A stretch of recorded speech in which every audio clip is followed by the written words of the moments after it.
Institutions, caste and the vital cog of trust.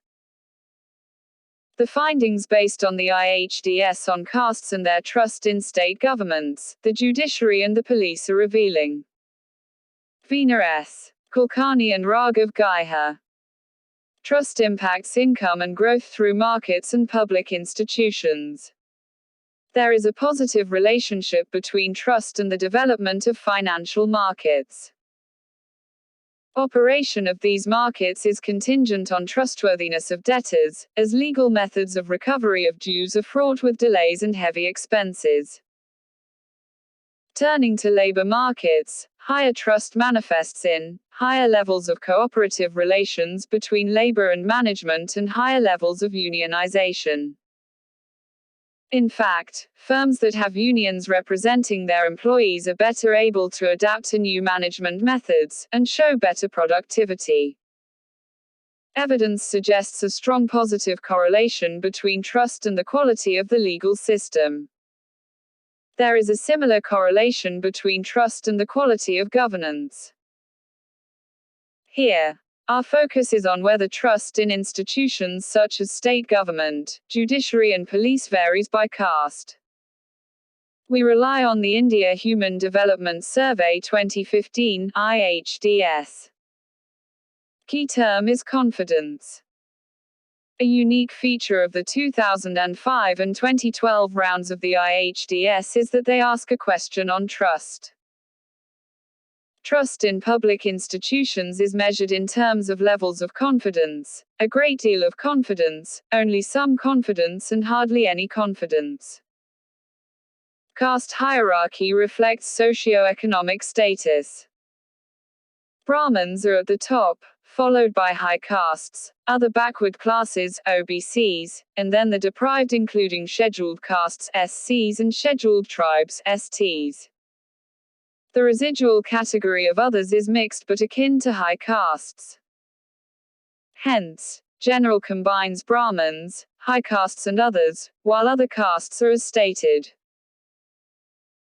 Although affirmative action, e.g., quotas for SCs, STs and OBCs in education and public sector employment, has benefited these groups, segments of SCs and STs are still among the most deprived and vulnerable to poverty. A vast majority of households surveyed lacked confidence in state governments in 2012. There is a sharp reversal in the case of the judiciary. A large majority reported a great deal of confidence, a moderate proportion had only some confidence, and an extremely small proportion had hardly any confidence. Yet another contrast emerged in the case of the police. A low proportion had a great deal of confidence in it, a majority had only some confidence, and a more than moderate proportion had hardly any confidence. Thus, among these institutions, the most trusted was the judiciary, followed by state governments and then police. To avoid circularity, trust in institutions is for 2012 and the caste hierarchy is for 2005. In the composite caste category, general, the highest proportion, under half, had only some confidence. Under 30% had a great deal of confidence, while about a quarter had hardly any confidence. A high proportion of OBCs also reported a great deal of confidence, a much higher proportion displayed a great deal of confidence, and a much lower proportion had hardly any confidence.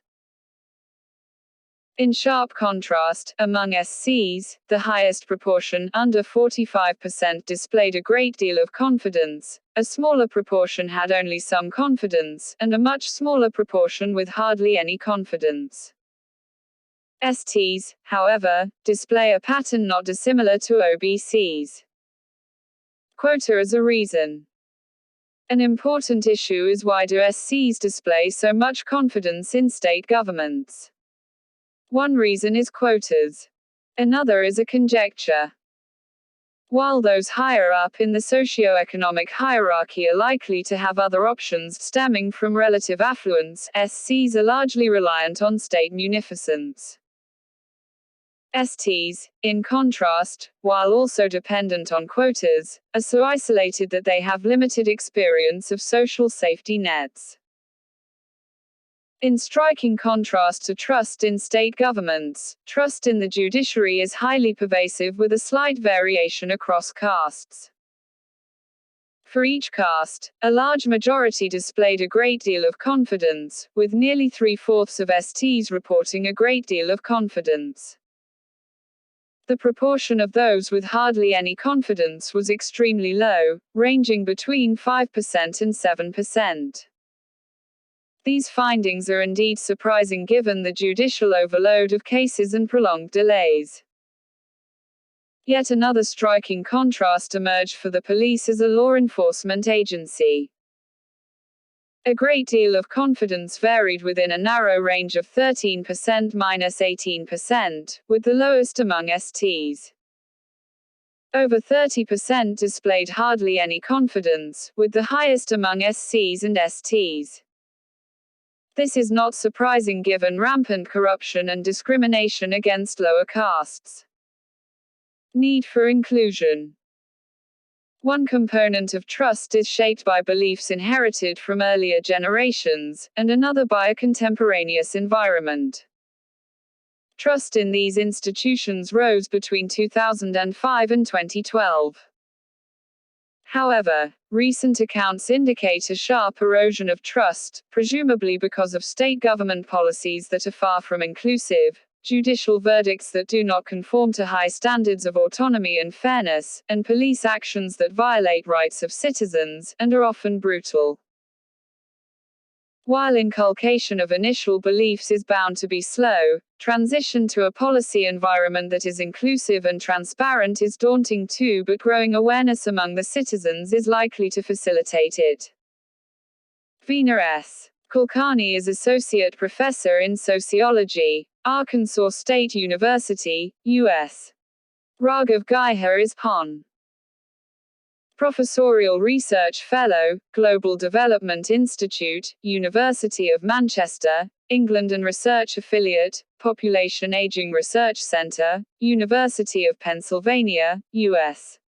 Contributions by Vani S. Kulkarni, Lecturer in Sociology, University of Pennsylvania.